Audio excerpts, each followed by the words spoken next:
ગુજસી ટોકની કાર્યવાહી બાદ પણ પોલીસનો ડર રાખ્યા વિના મહેફિલ માણી। બાપોદમાં માથાભારે સિકલીગરનો દારૂની મહેફિલનો વિડીયો વાયરલ। તો બાપોદના વુડાના મકાનમાં મહેફિલ થઈ હોવાની માહિતીને આધારે કાર્યવાહી। તો વિગતે વાત કરીએ તો માથાભારે સિકલીધર ગેંગના 3 સભ્યો દ્વારા બોટલો પીતા હોવાનો 2 વિડીયો વાયરલ થતા પોલીસ એક્શનમાં આવી છે। ગુજસી ટોક જેવી કાર્યવાહી કરી હોવા છતાં પોલીસનો ડર રાખ્યા વિના દારૂની મહેફિલનો વિડીયો વાયરલ થયો છે કે જેમાં એક નાના બાળકને પણ દારૂની બોટલ પકડાવી દેતા પોલીસ ચોંકી ઉઠી છે।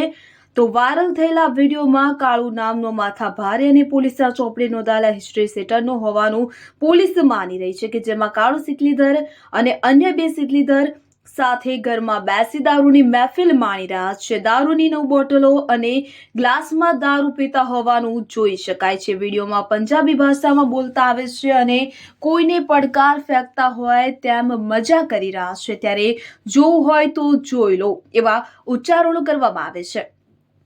ચાલો વિડીયોમાં જ એક નાનો બાળક પ્રવેશે છે અને તેના હાથમાં દારૂની બોટલ પકડાવી દેવામાં આવે છે। આવા દ્રશ્યો જોઈ પોલીસ પણ ચોંકી ઉઠી હતી। પોલીસના ડર વિના 2 દિવસ અગાઉ મહેફિલ યોજાઈ હતી। કુંભારવાડા પોલીસ મથકે ઝડપાયેલા માથાભારે સિકલીધર ગેંગના સભ્યોએ કબૂલાત કરી હતી કે 24મી તારીખે રાત્રે આ મહેફિલ યોજાઈ હતી કે જેમાં બાપોદ પોલીસ મથકમાં યોજાઈ હતી। પોલીસ હવે આ દારૂ ક્યાંથી લાવ્યા હતા વારસિયા કુંભારવાડા અને બાપોદ પોલીસ મથકે આમ 3 પોલીસ મથકના કર્મચારીઓએ મહેફિલ માણનારા આરોપીઓની શોધખોળ ચલાવી હતી। આરોપીઓ હાથમાં આવ્યા હોવાના કારણે સત્તાવાર ફરિયાદ રાત્રિ સુધી નોંધાઈ ન હતી અને તાત્કાલિક વિડીયોમાં દેખાતા સિકલીધર ગેંગના સભ્યોને ઝડપી પાડવાની કાર્યવાહી હાથ ધરવામાં આવી હતી। બાપોદ વિસ્તારના વુડાના મકાનમાં મહેફિલ થઈ હોવાની જાણકારી મળતા 3 આરોપી શમશેરસિંહ, હરજીતસિંહ દુધાણી, કાલુસિંહ ચરણસિંહ દુધાણી, મહેન્દ્રસિંહ ઉર્ફે કાળુસિંહ, ખજાનસિંહ આંદ્રોલીને ઝડપી પાડી કાયદેસરની કાર્યવાહી કરી હતી।